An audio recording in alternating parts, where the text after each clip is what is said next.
傅，哎，我这里有10块钱，你帮我换一下整钱。我平时买东西别人都不要。你这确实是10块钱，10块大小头银元。这认识银元呢，这肯定是不会要你的东西，因为你这年龄太小了。这种东西远远可不值10块钱啊！你别以为我不识字儿，上面清清楚楚写的就是1元。这10个往兜里一装太沉了，你麻烦帮我换一下10块钱。10块银元，这个装你兜里不只是沉，这万一弄丢了，这个安全也没保证。我知道你认识1元这2个字，上面写的1元，现实生活当中它并不是真正的值1元。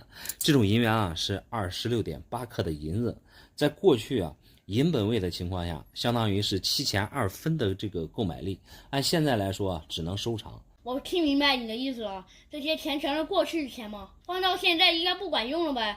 那你就给我少换点钱吧。并不是多少的问题，你不要以为它是过去的钱就认为不值钱，这样想的话，那你就大错特错了。因为你拿过来的这10块银元啊，好歹这都是过去100年前的东西，你就是现在卖破烂，这一个也得100-200了。买破烂100-200，对，为什么我去买东西别人都不要呢？是不是他们不识货？你说的很对，我们大多数人啊都没见过这种银元，这个真假肯定也无从说起。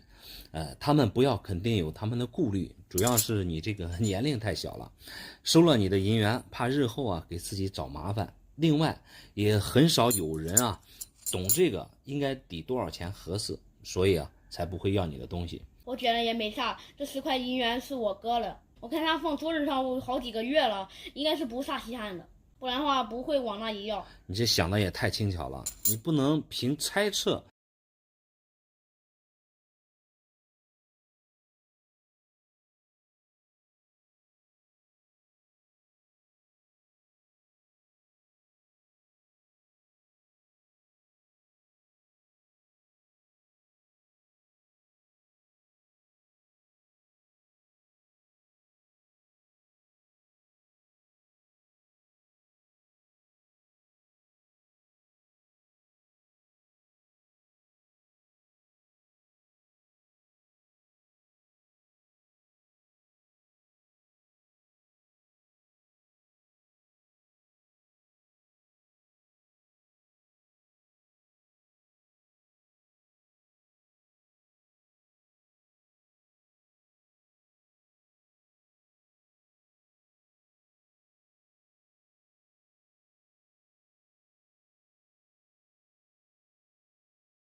我这有一个古董狮子啊，据说是清朝了吧？清朝你看能不能卖个10万8万的？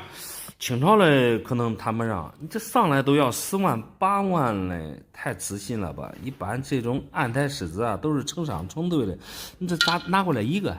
说实话，这真剩这一个了。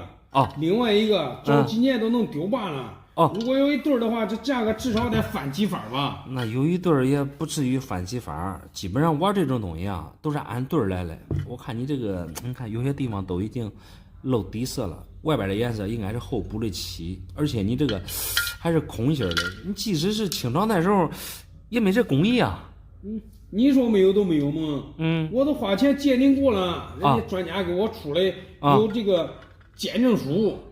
鉴定证书。怪不得你底气十足。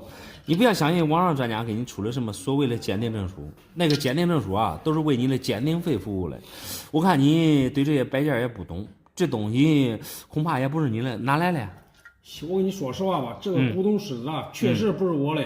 上个月俺朋友用我的车，帮他家搬家了，幸亏我留一手。我怕他不给我邮钱，我扣他一个古董狮子。你这做的也太不地道了，帮朋友搬个家而已，再不给你邮钱，也不至于扣他的东西啊。再说搬家能少多少油哎？如果这个狮子真是古董，这个10万8万了，和你所谓的邮钱，它还不成正比啊。你都不知道他这是搬家比较远一来一回家伙400多公里。再说了，他搬家他是个乱事他弄丢一样两样东西，他不是正常的吗？哎呀，你这种思维啊，确实有大问题。留一手，也不是你这种留法，但是那朋友做的也不太对，好歹400多公里的来回路程，这400多公里光油钱怎么着也得大几百啊，也只能说恁这个朋友太抠了。但是你拿他这个古董狮子啊，幸亏是不值钱。如果真值钱的话，你还真得给他送回去了。我凭啥给他送回去？这古董我还多掏几百块钱的鉴定费嘞，这里里外外我不是亏的更多了吗？你多掏几百的鉴定费，完全是以为你想发大财。你想想，我们普通人家嘞，咋可能有这么贵重的东西呢？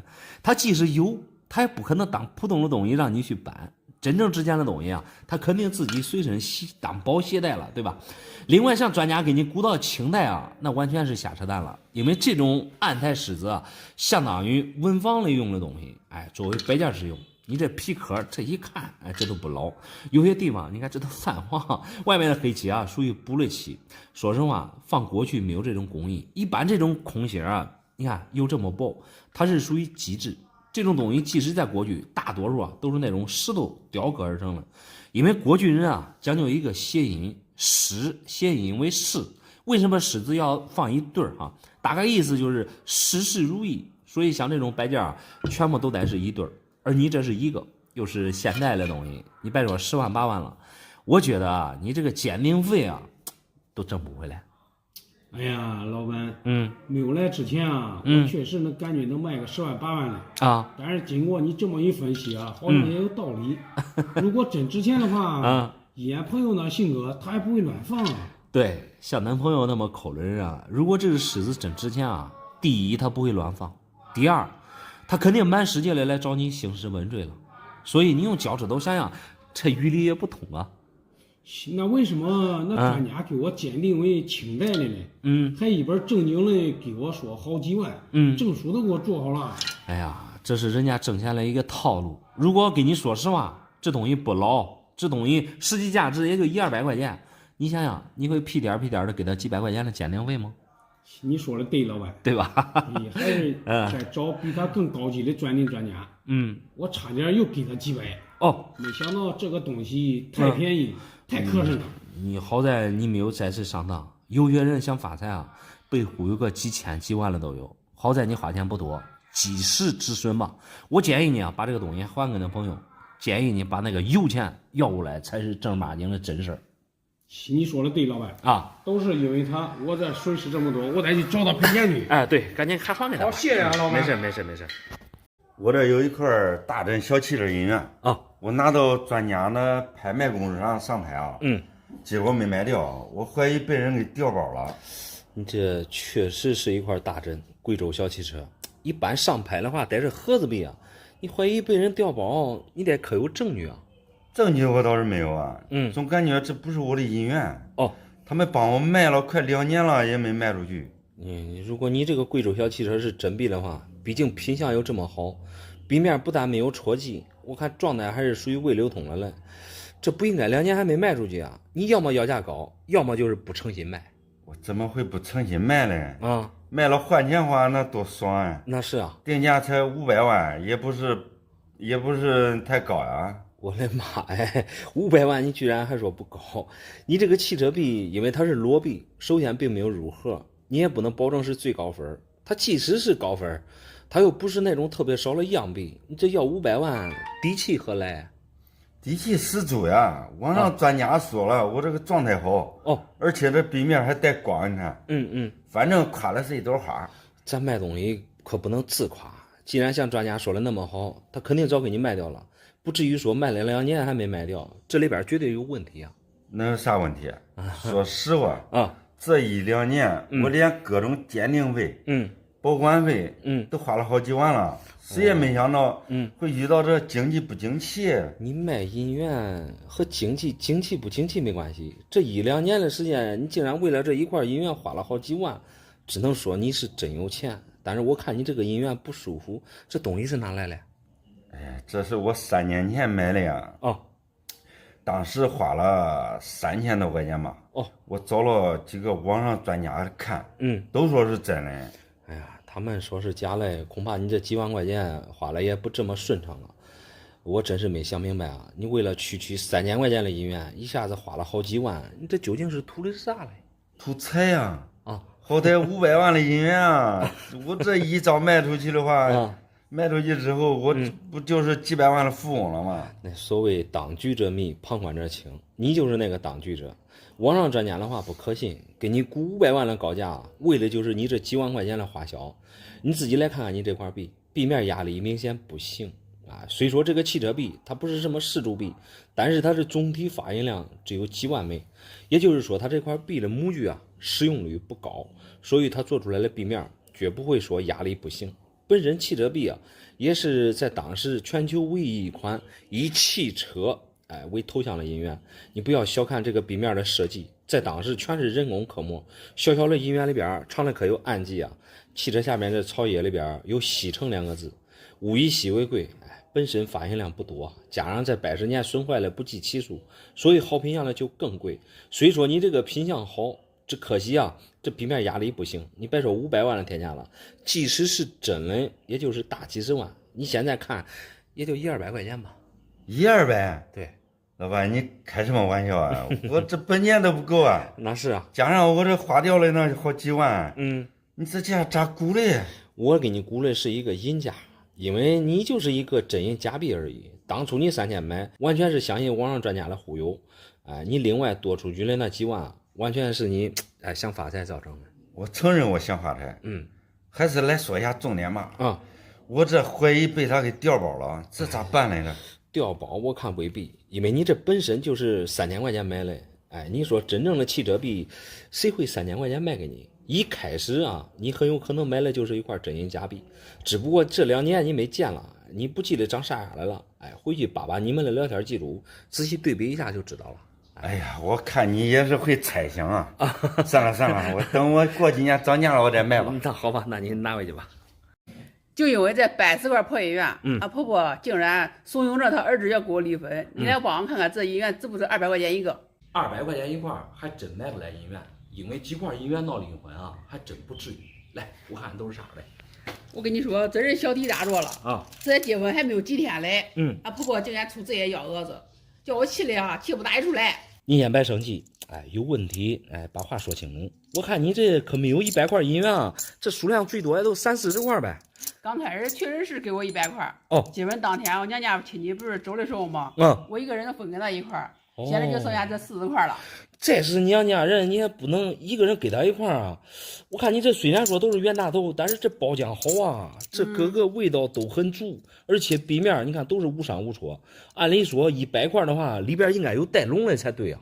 好像有吧？我当时都让我亲戚挑着，都挨着都挑来。反正我婆婆家里多的是，因为她家里在过去是地主，我亲戚走的时候啊，都夸我大方还。那你如果我是那亲戚来参加你的婚礼，对吧？你给我一块姻缘，我也得使劲的夸夸你。你不能说婆婆家里边多的是，你都轻易的，对吧？拿出去送人，怪不得那婆婆气的要儿子跟你离婚。你这么大方往外边撒财啊，这叫败家。你严重了吧？为了这几十块姻缘，至于吗？他别以为我对姻缘不懂，姻缘含银量也是%几的而已。没错，像这种过去的老姻缘，含银量确实是80%多。但是现在你看银子价钱可买不来啊，尤其是你这种带老财、带老包浆的，你专门去买的话，有时候还真遇不到一窝几十个嘞。我看现在抓紧时间，赶紧联系那亲戚，把送出去的姻缘挨个赶紧要过来。你这话说的太简单了吧？我名义都已经在外了，送给别人东西，咋还可能再要回来？那你送给别人东西再要回来，确实有点伤面子。但是你现在确实遇到了这个婚姻问题，如果你不要过来的话，那婆婆这一关估计也过不去啊。这有啥不好过的？大不了送出去几千块钱的姻缘，我赔钱不就赔了不就行了，是了吗？确实已经不是几千块钱的问题了。如果真是几千块钱的话，不会说非得闹到离婚这一步。如果你这样老无财状态的话，送出去了有那种带笼的，这价值啊就不好估量了，因为笼呀比这个冤大头它贵很多。再加上你这啊都是将财无财，确实这一次损失啊，我感觉还是挺大的。你也不用掖着藏着了。这些姻缘我看着都黑不溜秋的，也不怎么样。你说能值多少钱嘛？这个黑不溜秋啊，是姻缘的老财。我看你是对姻缘啥都不懂，连老财都区分不出来，你不然也不会说看着别扭。你别说那北洋了，就单说你这些大头、传洋和占人，哪一块它壁面无伤无戳，几乎你看一下，个个可以说是老财老味道。其实姻缘贵啊，就贵在它这个包浆上了。因为像这种百年老财啊，很难形成。你不知道有多少人，他都踏破铁鞋，他还找不来这种状态的姻缘。所以我就保守的给你估计一个，1400-1500，你想想，100个你送出你60个，这都好几万块钱了。不费吧？你的意思是这些便宜的1000块钱一个？1400-1500一个。1400-1500一个嘛，算上那些贵的，那不值的更多了吗？对啊。关键是我婆婆关没告诉我价值啊。他没告诉你价值，那他应该是想着你啥都知道了。像咱现在年轻人手里边都有手机啊，这些姻缘啊，他大部分都是老一辈儿，你看都当宝贝放下来了。你谁管想到你会轻易的送人呢？对吧？好歹都是娘家人，要过来的几率也非常大，就是张嘴的动动嘴皮子的事儿。那照你这样说的话，我肯定得给他们要回来。关键是我这面子没有了。面子是几个钱，对吧？那你这60块姻缘，再加上带笼带板了，那可是大几万块钱啊！你说这年头谁和钱过不去了？你或者去掏几千块钱，买一份厚重的礼品，一个人一份给他兑换过来也行。这样做的话，不得罪人，又能把这个姻缘给换过来。你感觉呢？我感觉老板你说的对，对吧？就按你这个方法去办。我得好好的谢谢你哈。不用客气，不用客气，好，没事。我这有6块老姻缘，我也不知道是真是假，你帮我看看一个值不值10万吧？10万一个肯定是不值啊！看你这都是清一色的冤大头啊，这100%可以肯定了，这都是一眼开门的老姻缘。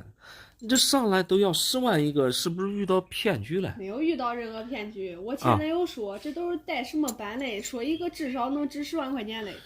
我只能说啊，他明显的夸大其词了。班我倒是没发现。你这里边有一个之前的8年，状态还都不错吧？你看这壁面，这都是无伤无戳，老味道。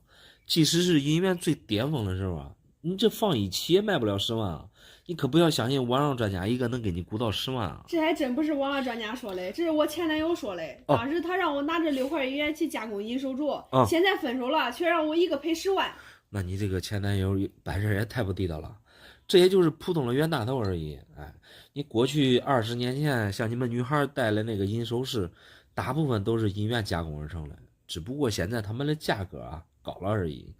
但是也不至于说一个10万啊，你这幸亏是没有加工银首饰啊。我差点就加工了，我们当地有很多师傅，他让我把姻缘留下，过几年让我拿成品，我怕他们给我换了。你说的很对，一般像这种姻缘加工银首饰实在是太可惜了。本身它的含银量是9银1铜，手工做起来没有租银便捷，加上你用银元加工银首饰，那肯定是对银元也不懂，这样很容易被人调换。你既然没加工，那就直接还给他不就行了吗？还给他是肯定的呀，但是没想到他为狮子大张头，还说什么必须要他这6个，不然都得赔60万。我只能说，你这是幸亏没毁坏。你像这种老银元，一模一样的包浆还真没有。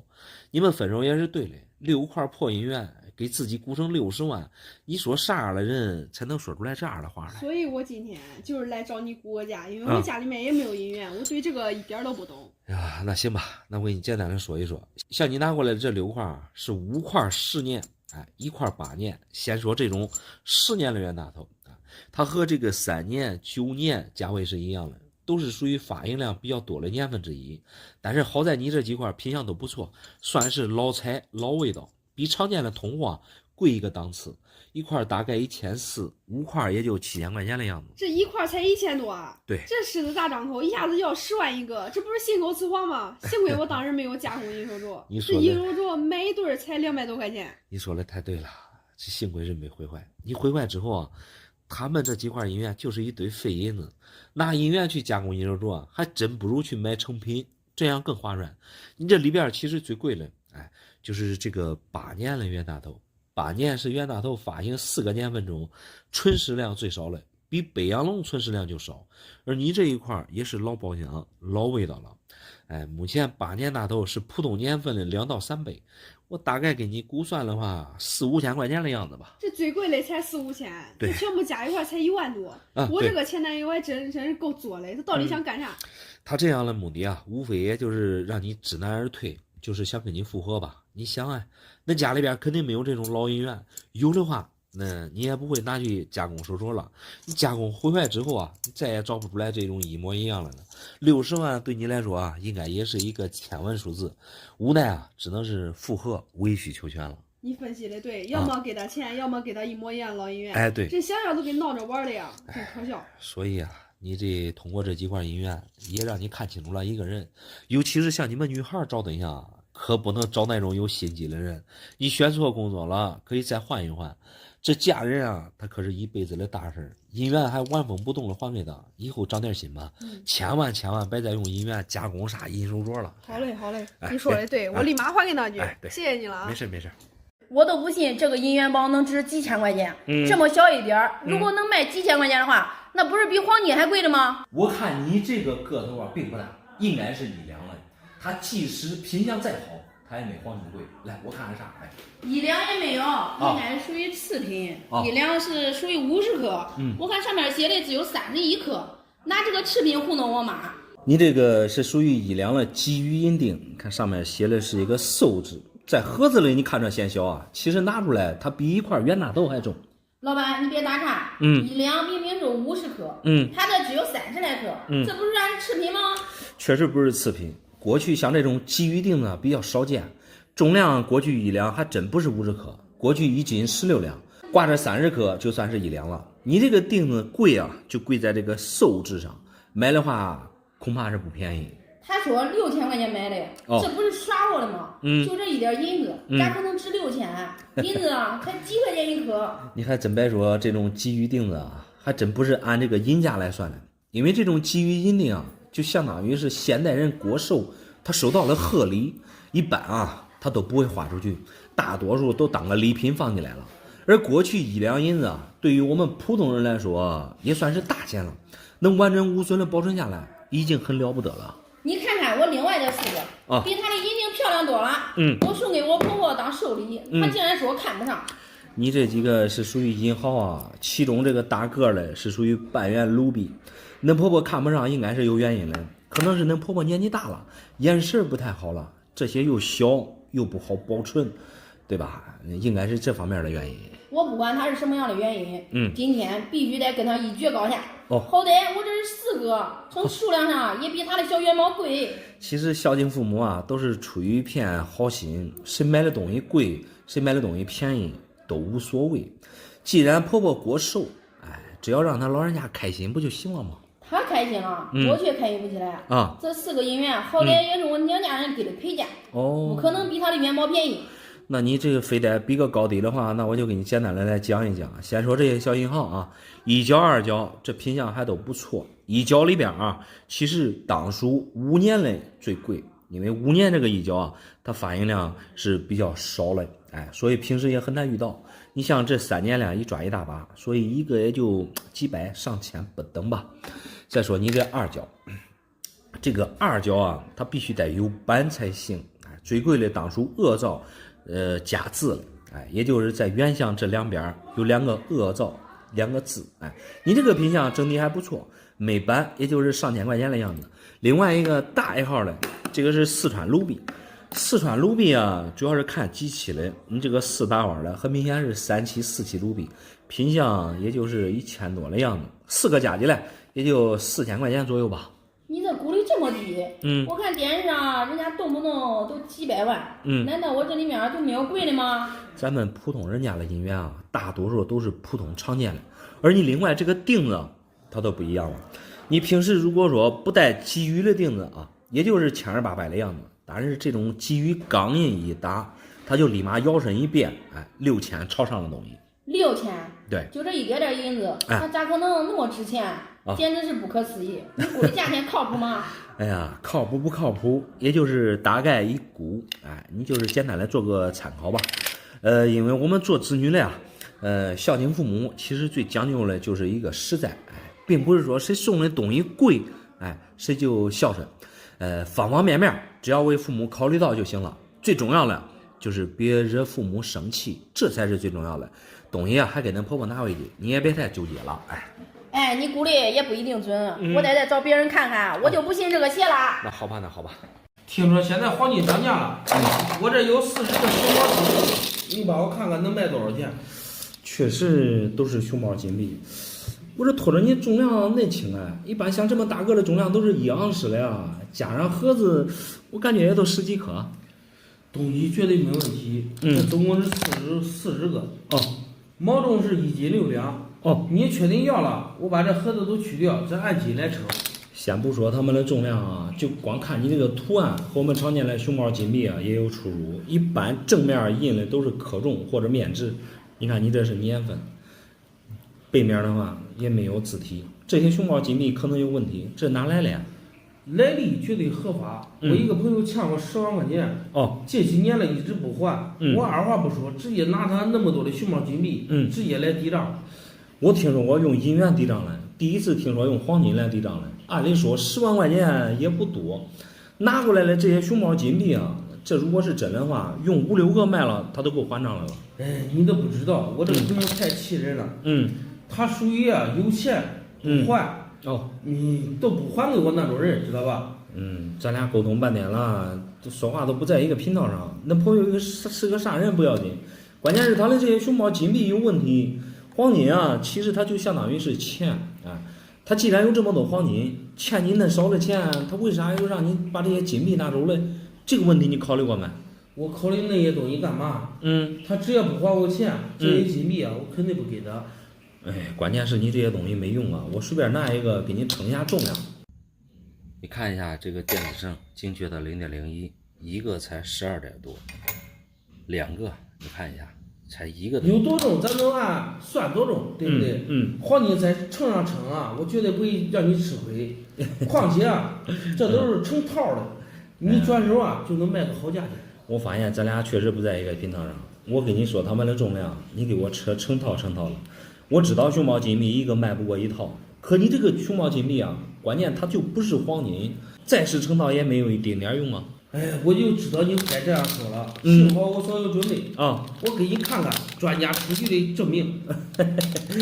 你刚才就应该把这个证书拿出来了，你费了我说半天口舌。你看人家证书上写的很清楚，表层贵金属，表面含金，大概意思就是外边这一层啊，它这个黄金是镀金，里边并不是黄金，很有可能是铜。咱说句不好听的，如果你这些全是银子的，那10几克的重量，说实话，这些卖个几千块钱也没啥问题。你这些镀金啊，它都是艺术品，分文不值。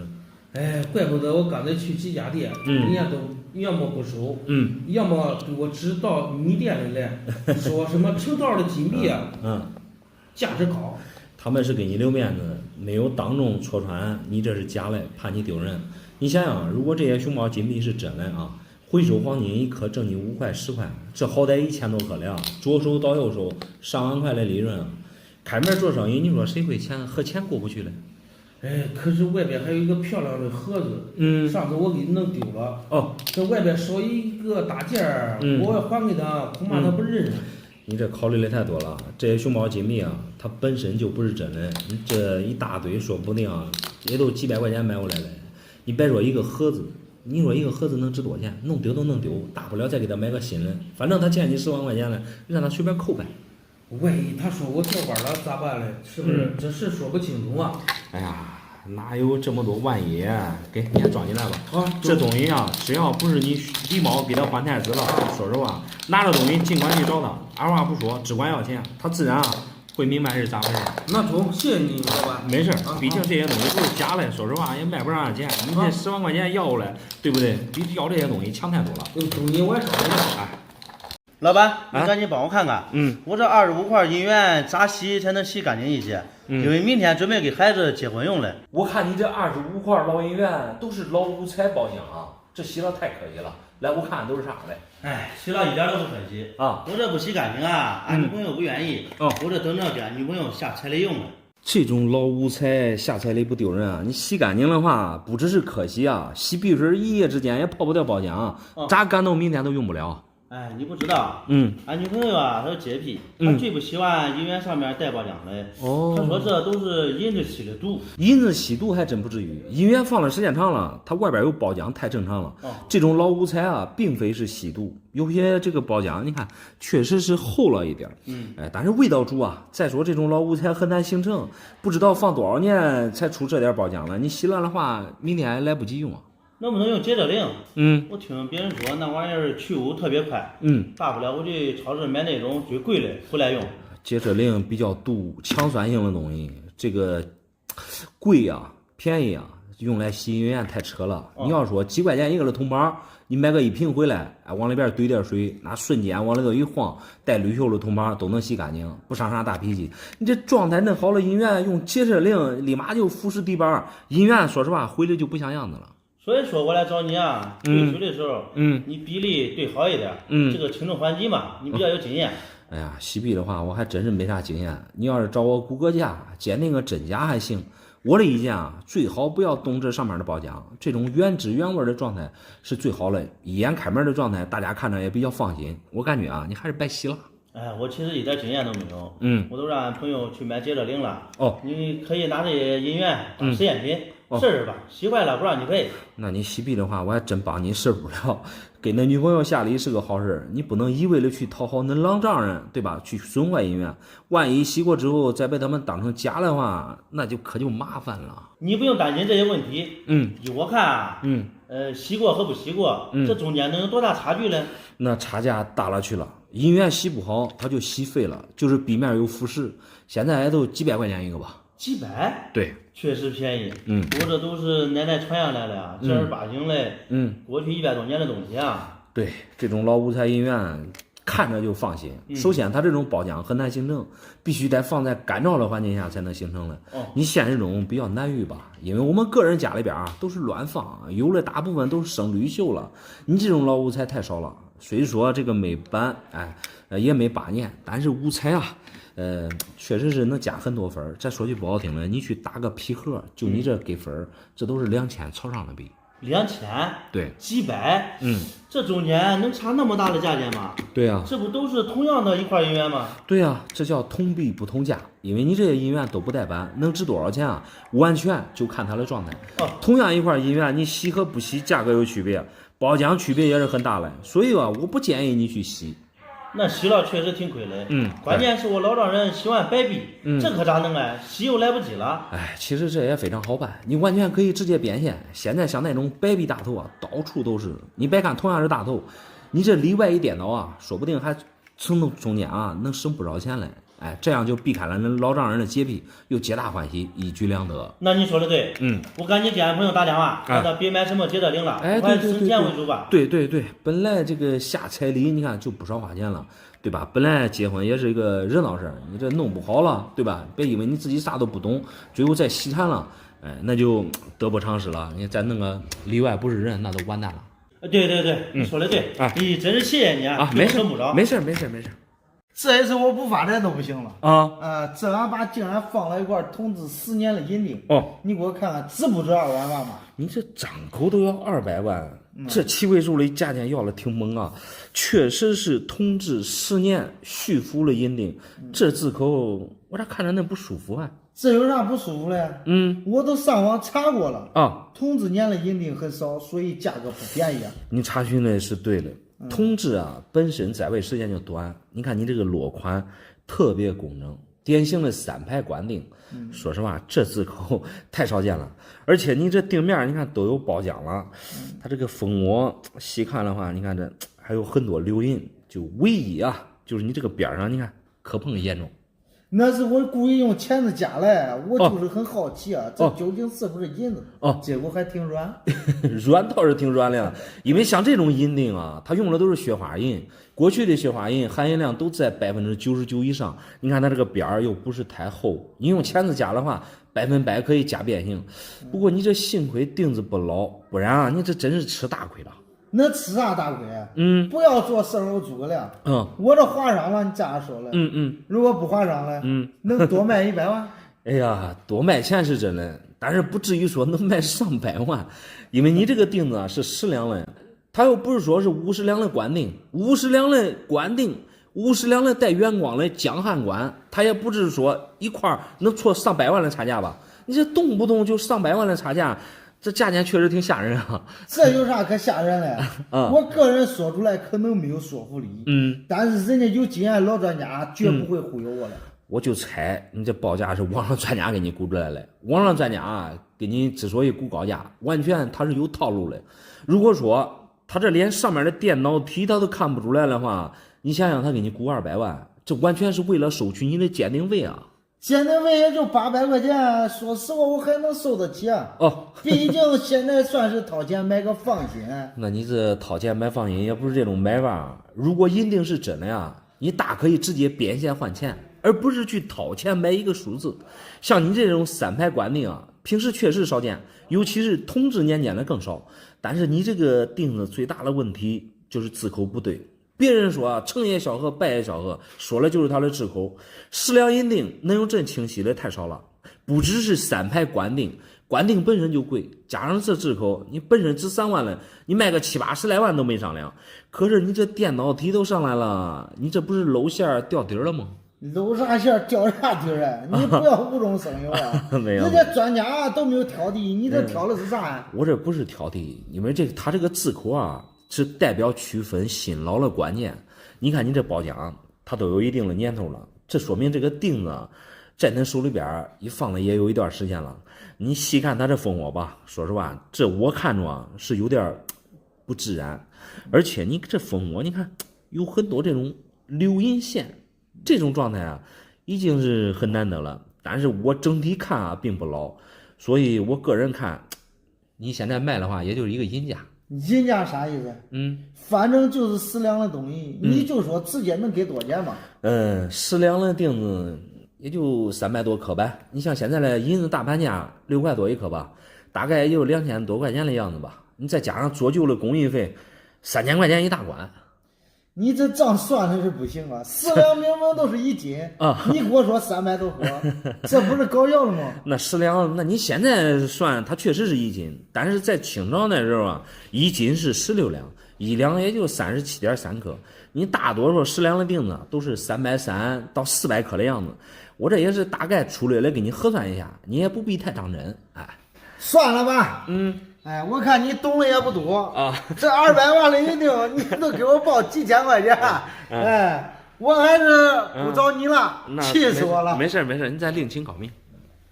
我已经3天3夜没睡好觉了。咋了？俺媳妇儿这家这有银元，有可能是假的，你看都生铝锈了。银元的含银量是9银1铜，有时候生的铝锈太正常不过了。来，我看看都是啥来。我朋友是物理老师他看了说真银子只会氧化，生铝锈的绝对是头门我听了很伤心。你这些带铝锈的银元啊，只是占其中一小部分。我想给你吃个定心丸，这银元真假完全没问题，这都是一眼看门的东西。你可别忽悠我啊！我在网上买了一些去酸性的东西，去锈的买了一大堆还准备挨个去给他们全部洗澡。你可拉倒吧！你买那些乱七八糟的东西啊，最好赶紧给人家退了。你看你这些银元，它状态不一样，这种带铝锈的是属于罐装，由于这个受潮引起的；个别带浆彩的，这是在干燥环境下形成的；有一些传世状态的，这些都是经常把玩形成的。100块这状态，这不挺好的吗？哎，好啥呀？脏的看上去实在是太脏了。我这个人有洁癖，就喜欢那种白白净净的，最起码看着像真银子。哎，我给你再说一遍啊，你这些本身就不假，像这种老银元啊，保持原汁原味的才是最好的。你可千万不要像点子去搞什么清洗，清洗银元啊，百害无一利。就拿这种带包浆的来说，不见得你就能一次性把它们清洗干净。这有些锈啊，它都已经入骨了。和银元啊已经形成一体了，你即使把外边的这些包浆清洗掉，它的这个底部也会留一道道这个腐蚀的印子。另外就是银元带包浆比那些不带包浆的强很多，即使你洗的白白净净，遇到那些不懂行的，他也看不懂真假，倒还不如啊留一些这一眼开门的包浆。还有就是你在清洗的过程当中，在有操作不当的情况下划伤磕碰着银元了，那就相当于折价了，得不偿失。你说的好像很有道理，但我这个朋友说，银元只有洗白了之后，好像才能卖个好价钱。哎，你不能光听别人说，你这些银元啊，你看大部分这都是属于通货状态。通货状态其实就是过去在市面上流通过的，笔面你看或多或少的，它都有这个流通痕迹。你即使再清晰，他们无非也就是一个通货的价格了。而你的朋友说的那些啊，越稀越值钱的银元，其实和你这些啊差别很大。就拿冤大头为例啊，首先笔面必须得是带原光的，只有那种笔面带原光，笔面才有一层薄薄的那种锈，薄薄的包浆。因为包浆越薄，它越容易清洗。最好是那种无伤无戳的，再带点斑，MS 级别的，那价格才能会更高啊。那按你的意思，这银元完全没必要洗了？对，没必要洗。那你说一块值不值800？因为俺朋友想从里边挑走几块。朋友之间800给他也无所谓，能给你开到800的啊，足以说明啊，他对这些银元啊他都懂，自然他也能认识这个真假。如果他连真假都看不懂的话，你别说你给他800，你就给他500，他都嫌贵。你这些冤大头我简单的看了看，基本上都是普通的年份很少有那种带斑的无伤无戳的，这个通货市场价也就1000左右。你只要不一下子给他全部对吧，给你买走，说明啊他就是自己留着玩。自己玩的话，按你说的话，有点少给他是吧？对。他一下子给我买走是什么意思呢？一下子给你买走，只能说明他是做生意了，因为你这100块数量很多了，一块戳200，100块他就戳2万块钱了。朋友之间对吧？他既然说出来了，你也不能驳他的面子，对不对？你说的很对。刚才你说的带斑是什么意思？他挑的话，我这里边需要注意什么呢？带斑就是他这个发行存世量比普通的少。现在这个银元分版分的比较细致，带斑的价格比普通的要高出很多。我看你啊，完全是一个银元好小白，好像啥都不懂。等会儿啊，我给你挨个的细致的过一遍，发现带斑了，我一个一个的给你挑出来。太好了，我这个小白不懂问题太多了，幸亏有你帮忙，不然就真闹笑话。闹啥笑话？不懂就问，不懂就学，一学啥都懂了。我给你挑挑，好吧？好，中午谢谢你。没事。叔叔，我这里有一块铁疙瘩放在我书包里好长时间了。你帮忙看看值不值50？小朋友，这可不是什么铁疙瘩，这看大小的话像一个窝窝头，而且上面写的还有字“晋天盛”，典型的10两山西银锭。你这一会儿是窝窝头，一会儿是山西银锭，这到底是什么？肯定是银锭啊！你看它的形状大小像极了窝窝头，而且底部还有蜂窝。这包浆状态，这都是一眼开门的，整个锭子我看无可挑剔，尤其是它这个字口，特别清晰。你这张口只要50块钱，这东西不是你的吧？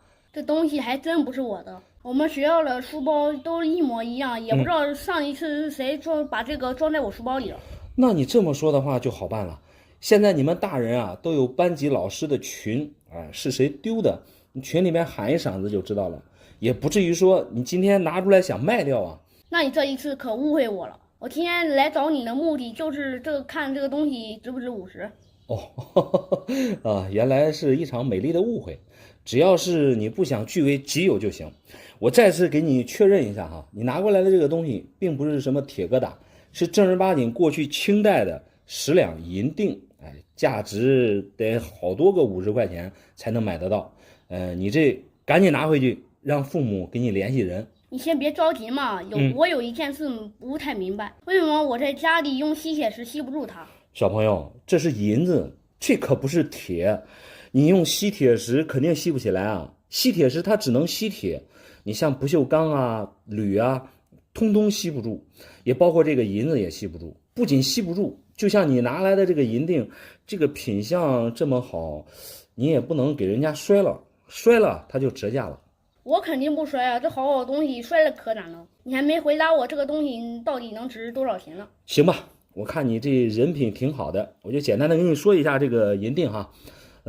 看器型大小，这是10两的商锭，锭面打的有银炉的商号晋天盛。这个晋啊，就是指山西，过去山西商贾众多，10两的银锭的购买力呢，就相当于现在的几千块钱的购买力。一般带这种商号的，大多数是清朝那时候的锭子，距今已经有100多年了。你细看它这个锭面都有传世包浆了。其实这个银锭啊，和这个银元是一样的，包浆能给这个锭子加分。因为我们常见的这个锭子啊，穿锭比较多，又加上你这个字口保护的这么清晰，所以这个价格啊不会便宜了。细看你这个锭子，你看它的蜂窝还是挺不错的，比较自然，大概价值的话1.23万的样子。那你这样算的话，这银子1克就能划好几十了。现实中银子哪有那么贵啊？现实中银子6块多1克，确实卖不到几十块钱1克。但是像有些银锭啊，它可不单单是银子这么简单。你像过去的10两银锭，总共发行了就那么多，加上过去毁坏的，尤其是像这种打着晋天盛钢印的，你现在全国范围内还真不好找。所以啊，就贵在一个稀少程度上了。我听明白了，你的意思就是物以稀为贵，但是我感觉这个东西像钓鱼，愿者上钩吧，1万多我才不买它嘞。你说的确实是实话，你不懂的人来说啊，这个别说1万多了，你就是给他要1000，他也嫌贵。因为像你们这么大年龄啊，说实话，你要它一点用都没有。但是对于懂行的人来说，它确实是物以稀为贵了。那好吧，既然银锭那么贵，我还是回去找失主吧。对。然后，你这个拿的时候啊，一定要小心一点，千万别给它摔了，好吧？谢谢叔叔啊，没事没事。我这个银元银锭啊，即使它值1000万，你今天也必须得把它锯开。我们兄弟俩必须得断亲。好好的银元银锭啊，从中间锯开就不值钱了。兄弟俩为了这么俩小玩意儿断亲，真是不知道。来，我看都是啥的。我一锯啊，主要是俺家里啊没有带劲的家伙，怕锯开之后啊，再卖不上价钱了。你这个是10两的管锭，一块3年的冤大头，这没锯开肯定能卖个好价钱，这锯开之后100%巨亏啊。亏也亏不了多少吧，反正银子也不值什么钱。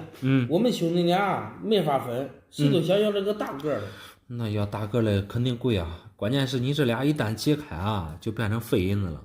因为收藏它讲究一个完整性，就好比你这个银元26.8克的银子，没解开能卖个1000多块钱，解开相当于一个人分13.4克的银子。再说银子它也不纯，你说能值多少钱吧？你刚才不是说了吗？一个1000嘛，解开之后那就是一个人500。它总比谁都没有强。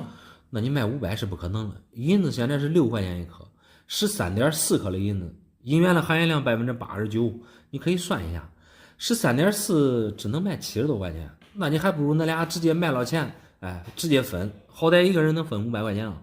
那你这样说的话，那确实不如直接分钱。对，这银元的含银量也太低了。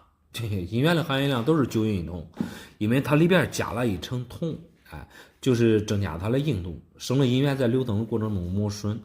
所以单纯卖银子的话，肯定是不值钱的。倒是你这个银锭啊，它含银量能达到99%以上。那你的意思，这个银元宝可以锯开？那锯开就锯开吧。我们银元卖了分钱，大个的锯开。你是真迷糊还是假迷糊啊？你把钱便宜的这个银元对吧？卖了分钱，把大个的银锭锯开，你图的啥嘞？因为含银量高一些、低一些，你卖银子还错不了几毛钱啊。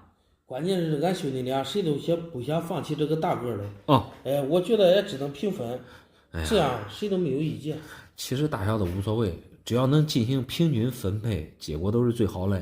你这个银锭是10两了，过去1两是37.3克，10两也就300多克的银子。虽说含银量高，都是主银，一个人分200克银子，他也就1000多块钱的样子呗。但是你不卖它就是一个好锭子啊。好锭子又能怎么着呢？关键是它能值多少钱？我先听听不锯开的价钱。那你不锯开，肯定要比卖银子强多了。你这个银锭啊，其实它和这个银元是一样的，主要还是看它的这个品相。你这个刺口比较清晰，唯一一看就是这顶面太白了。太白是因为我洗了啊，你洗了肯定是没有原味的好，洗了实在是太可惜。好在影响不是太大。你这个锭子是官锭，官锭上面写的是太谷县，一般商锭打的都是银龙的名字，官锭要比商锭贵，字口还算清晰吧。看看一下它这蜂窝还行，唯一美中不足就是洗过了，品相搁这放着了，大概价值也就1万多块钱吧。1万多，那你这样说的话，我肯定不能把它锯开了。对，你说谁和钱都过不去了。那是的，你说的很对。你这一旦锯开，立马就损失一大半。本身像你们俩，对吧？都想要大来，都有私心，这锯开也不是最好的方法，直接变相，你们俩分钱，这是最好的办法。那我回去我都给他3000块钱，这点东西我全要了，到时候看他咋说。你给3000，说实话太少了，兄弟俩分家讲个公平公正，你最好恁俩一起去变现，卖了平分。你给他3000，万一他不愿意了，他再给你3000，他要东西，你会不会愿意啊？我肯定不愿意啊！万一俺兄弟不懂愿意了呢，对不对？到时候我回来再卖给你。你回来也不用找我了。说实话，你这连亲兄弟都忽悠了人，我也不做你的生意，给你拿着。你不做，我还不卖给你嘞。那好吧。我今天给俺孩子收拾房间来啊，我看到过年小孩的姥爷给了压岁钱银元啊，我这是越看越生气。现在银元可不便宜啊，给孩子当压岁钱可比给现金强多了。来，我看啥来。你要说是那种大银元啊，确实喜欢人，但是他给这块银元太小了，我看着还没我指甲盖大了。你这种是银号，5年2交了，银元要比这个大多了。不过你这个状态好啊，算是满发丝了，而且入了皮盒还带粉儿。我可不管它带不带粉儿，我要的是价钱。这么大一点银子，你说能值多少钱？还不如给200块钱呢。200块钱，也就是够一个皮盒的平底费吧。你可不要看它小啊，就认为它不值钱，因为你这个2角入的是皮盒，不只是有粉，关键是状态好。你看，第一个它的发丝比较精密，第二个笔面还带彩，给孩子打压岁钱留着玩呗。这有啥可留的呀？我都不知道也就算了。我知道了，越看越生气。逢年过节我都是给他买几十块钱的营养羊肉。逢年过节只买几十块钱的羊肉，这如果我没猜错的话，大概可能也就1斤多的样子吧。你这买这点东西还好意思说吗？你买个羊筒子还只当了炫耀一下。你不知道啊，小孩他姥爷有钱呢他们买的东西都吃不完。有时候啊，放过期了，都是我帮他俩消化的。哎呀，他们有钱是他们嘞，你买多少东西也是你的一番心意。就像这个2角一样，给孩子当压岁钱完全没啥问题，你不能以大小来论价值高低啊。我这个人还是很较真的，替我儿子打抱不平。他姥爷都那么有钱了，不应该多少给点小东西吗？我觉得你要么不知足，要么就是无中生有，想找事儿。这个往往家里边人生气啊，都是你这种人戳起来的火。我看你这年龄也老大不小了，何必为这一点小事去想不开来？再说了，恁老丈人应该也是出于一片好心，想着压岁钱给个这，留个纪念，不挺好了吗？那完全可以给个大了。拿这么小的东西多寒碜人呢。传出去让别人笑话，还不如给200块钱了。哎呀，你这动不动就说还不如给200块钱呢，只能说明啊，你啥都不懂。这个压岁钱给多少完全随心意。你如果可以去要求的话，那多少就有点变味了。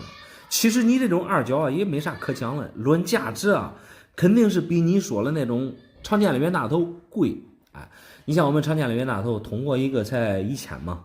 而这种二角虽然说是伏笔啊，在过去你看上面写了每5枚当1元，每5个才能换一块冤大头，但是也压不住你这个品相好啊，因为二角银行啊，它比冤大头小很多，搁平时啊极其不易保存，所以好品相的就少了。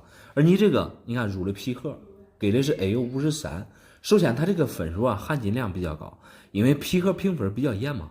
发丝你细看它这个状态确实是满发丝，包浆还可以说是带环彩，而且壁面你看这两面多少带点低光，大概价格我个人认为2000块钱应该差不多。2000？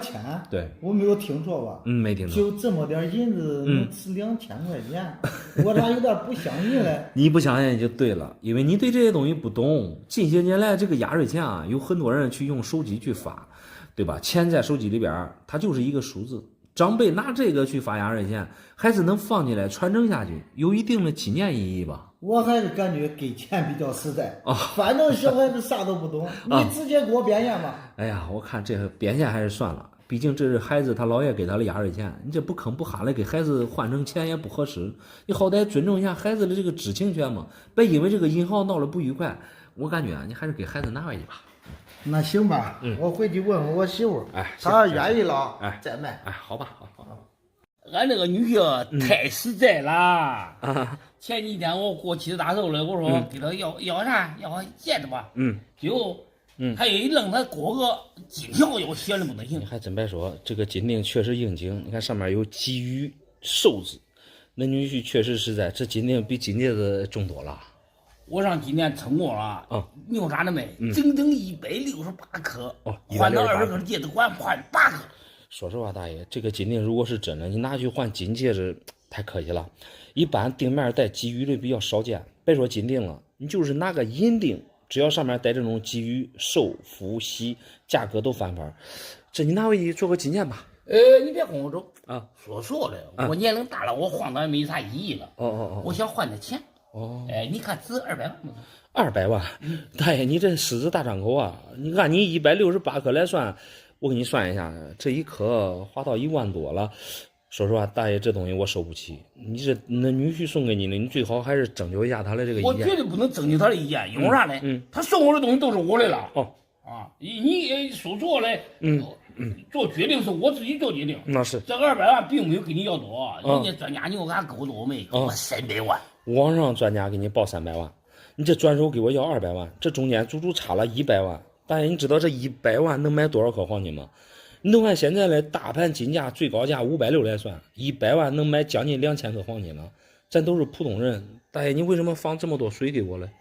你说咱都是一个地方对，生意说都有点难。我给你那挣你叫花的钱，我正常没叫你赚的钱再加上呢，说那专家多远家人，有远地儿我去多麻烦的。很难，是不是？大爷，就冲你这么仗义，我得跟你说实话。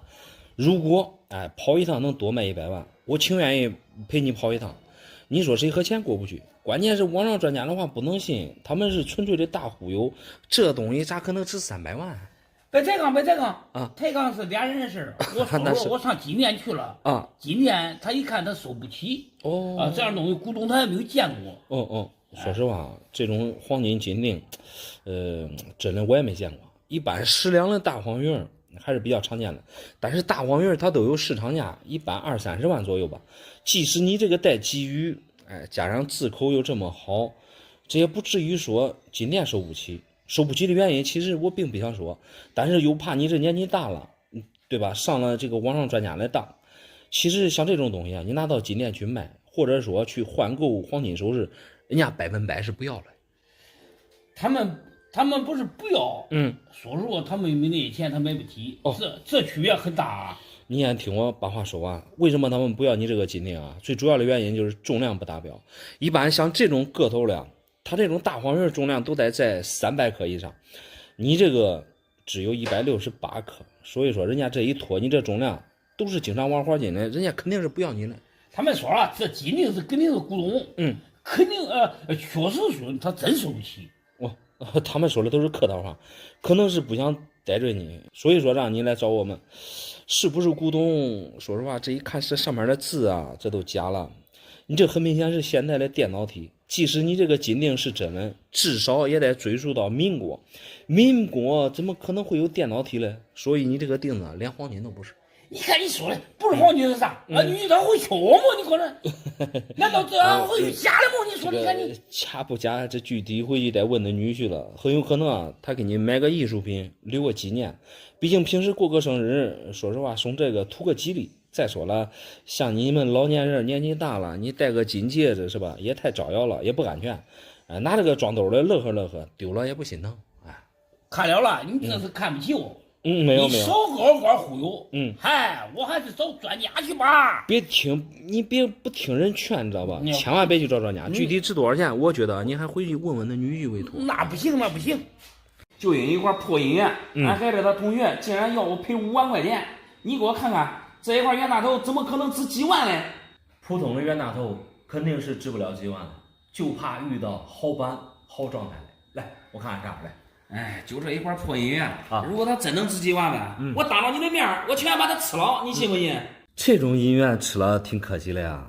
一块原汁原味的甘肃版大头，皮革评级还带分，你这确实不是一块普通的甘肃大名誉品，去比名啊！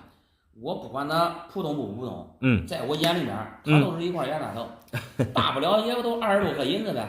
20多颗银子倒值不了多少钱，因为你不懂，看着也就是一块普通的冤大头，但是它确实带一个好板，去比民，可以从民字这个地方，你看打弯这个地方说起，不懂行的人不仔细看，确实区分不出来，这哪来的？我这上幼儿园的俺闺女带回来的。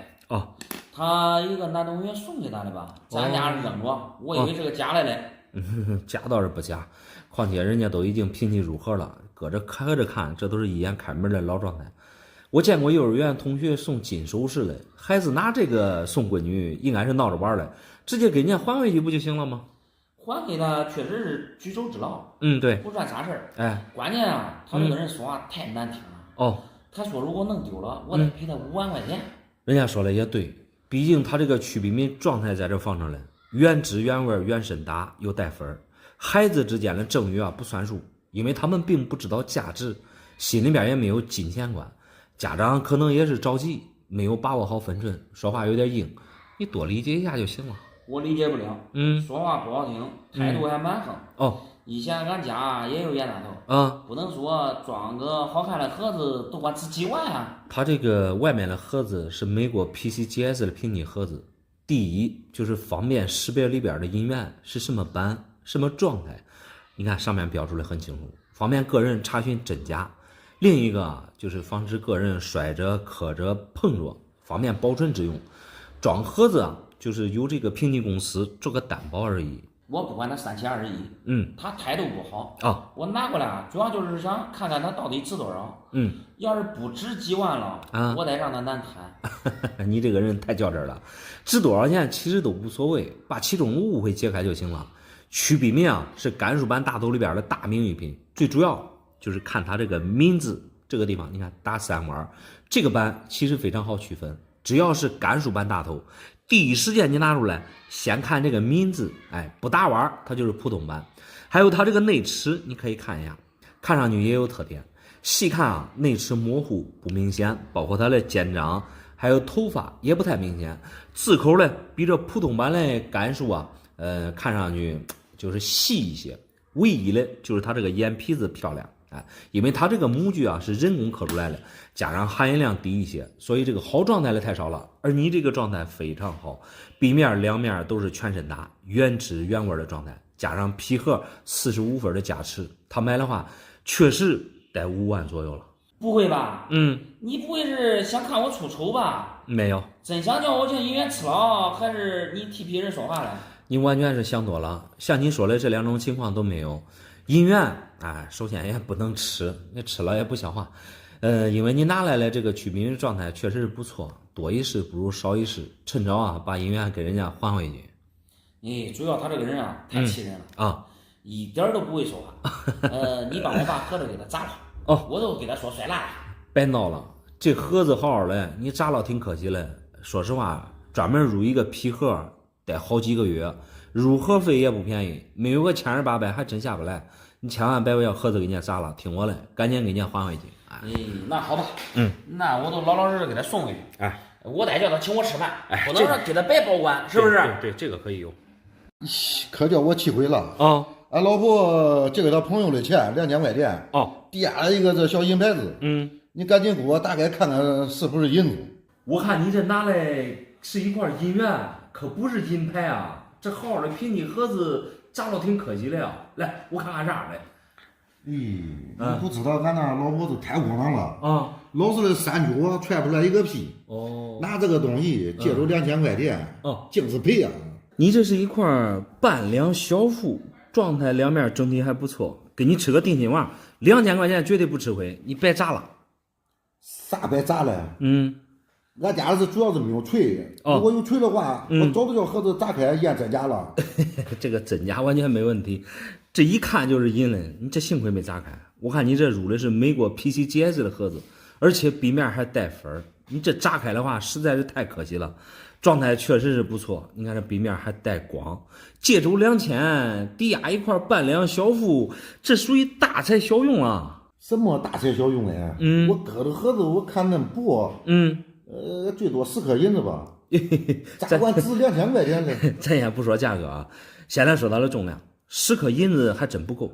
这种小腹是半两的规格，你看它的发行年份，你可以看一下，是1940几年。过去1两是37.3克左右，而这个半两小腹是从越南那边流入我们云南的，所以半两的标准重量是18.8克，是吧？你也别18.8克了啊，那都按20克算出了。你说20克银子能值多少钱啊？你也别用脑子想了，到100块钱一颗。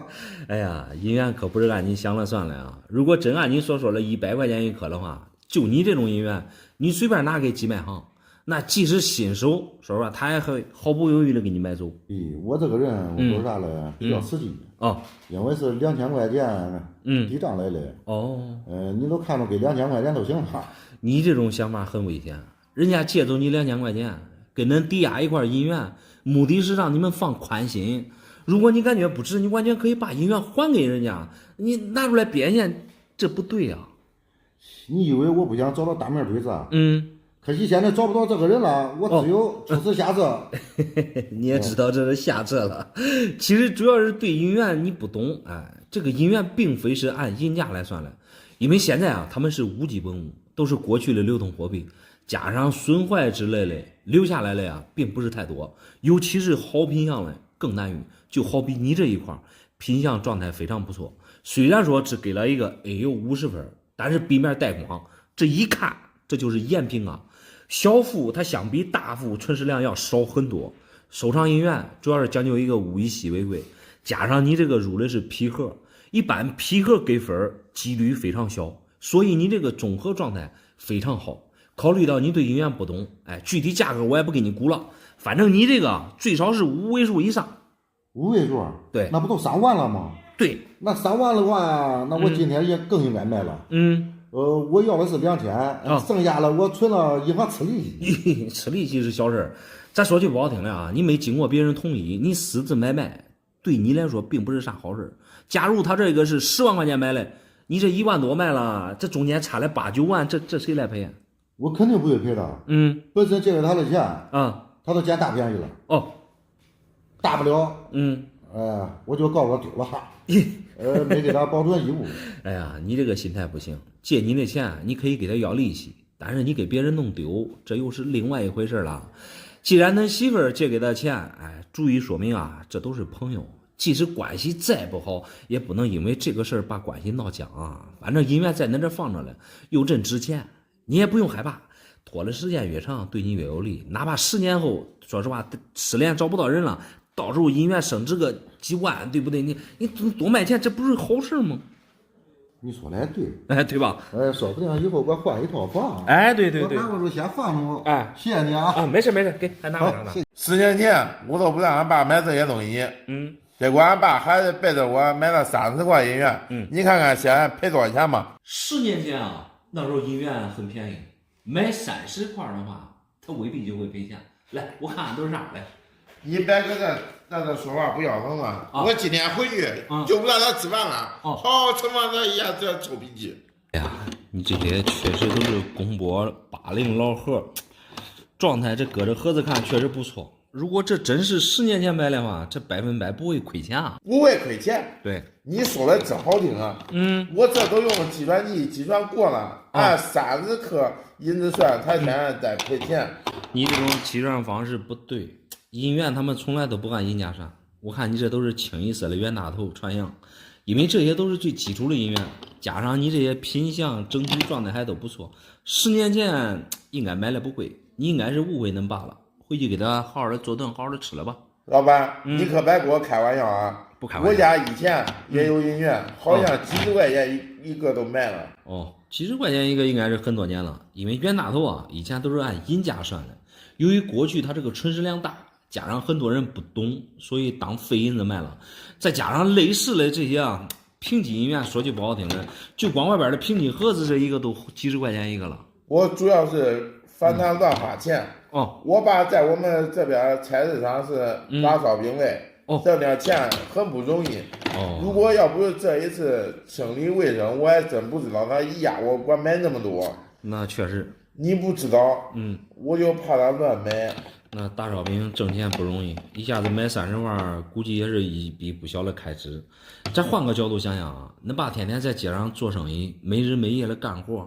有他的爱好，买这些东西，没事的时候拿出来欣赏欣赏，这也没有太多坏处啊。哎，这，你看，这买的时候是300块钱一块买的，这30块，现在也得1万块钱了吧？那1万块钱相当于打1万个烧饼了。不过恁爸10年前买的不会亏，我给你初步核算一下，这卖个3万块钱还是有的。